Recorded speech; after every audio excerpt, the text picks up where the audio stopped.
Good morning, Opteck traders. This is your host, Don Kingsley, coming to you live from Opteck headquarters with today's daily market review. Today's date is August 18th, 2014. Let's go ahead and get right into it. At the moment today, we don't have any major announcements in terms of high impact announcements. We have a few minor impact announcements. I'll show you. We have a few announcements on the euro trade balance, as well as monthly reports from the German side here on the euro. We take a look here in terms of past performance of European trade balance. It's actually been very, very positive over the past 2 years in gaining. This forecast is expected to be nearly $15 billion.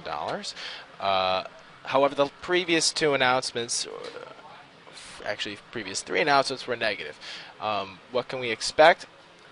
Let's wait for the announcement to come out before we start trading on it. It should be happening around 12 p.m.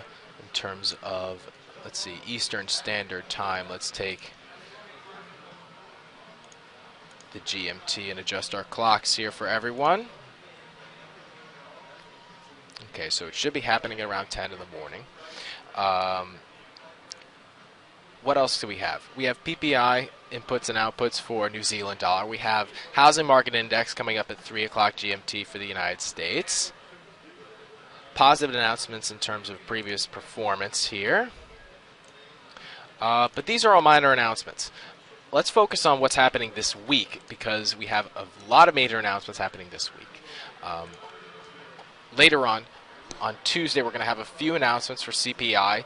That's Consumer Price Index, core and non-core, building permits. Those should be very good announcements. I would definitely trade on the Euro USD at 1:30 p.m. GMT. Later on in the week, we have bank rates coming out of the Bank of England, especially on Wednesday, as you can see here, as well as FOMC meeting announcements happening at 7 p.m. GMT on Wednesday, followed by unemployment claims, August 21st, as well as existing home sales, and also flash manufacturing PMIs coming out of the German and French side early in the morning on Thursday. On Friday, interesting, we have 2 major figureheads speaking. First, at 3 o'clock GMT, Federal Reserve Chairwoman Janet Yellen's going to be speaking, and then later on that evening, President Draghi of the European Central Bank. Definitely check those out. You can do that by clicking on this little open here, and you can click on the latest release. That will open up the previous speeches and the source link. So I would definitely go and explore that.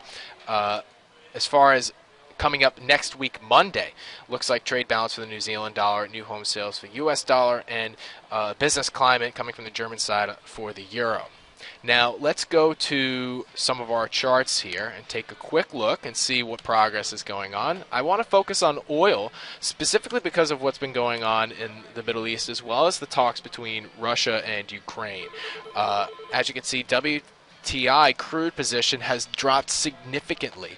Let's take a look on the daily chart here. Now, in terms of this year, we can see it's fluctuated a lot, but it was at its peak at $107 a barrel during the beginning phases of the ISIS crisis. And then it dropped significantly since Russia supplied combat planes to the Kurdish and government forces, and now we're standing on 94. What can we take from this? Unlikely to drop below 92. As you can see, the previous support line for that was way back in early January. Unlikely to drop below that. My prediction is that it's going to continue to rise, even though it's been dropping for most of today. It should fluctuate between 94 and 96. That's what we can expect. Now, let's go to Euro USD, because Euro USD has been a very hot asset for this month. Let me just move a few things around here for you guys. It's dropped significantly this year. It was at its peak at around May. As you can see, it reached almost a high of 13,994, and now it's at 1.3384.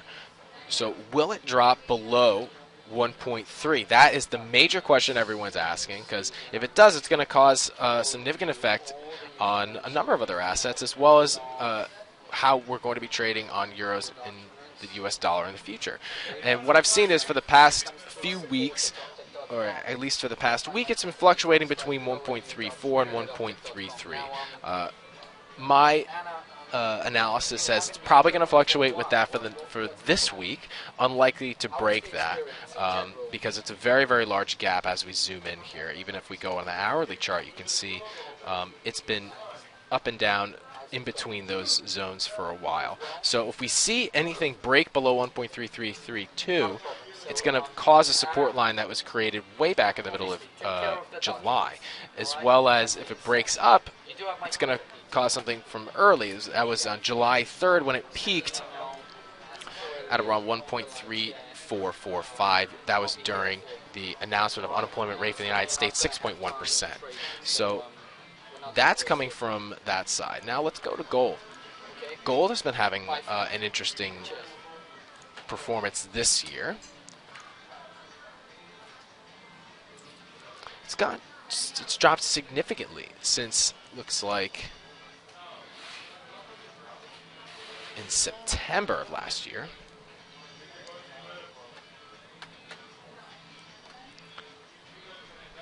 And we can see, though, that there was a significant downtrend. Now, over the past few days, it's definitely gone down. We see that there's a beautiful pin bar here.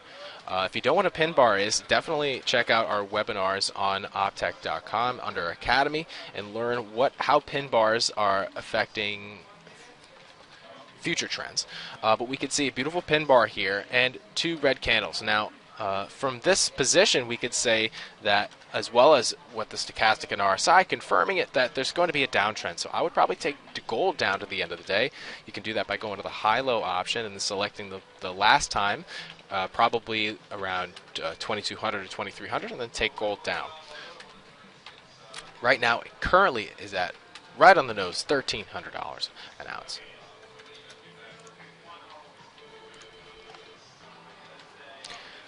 Now, I've been reading this article on Bloomberg, which is talking a lot about a variety of topics. Here, Ukraine talks, as well as how European stock futures have been gaining since Russia and Ukraine have been talking. Now, when Russia and Ukraine are talking, that does not mean that there's no violence. Violence has been occurring sporadically throughout that region.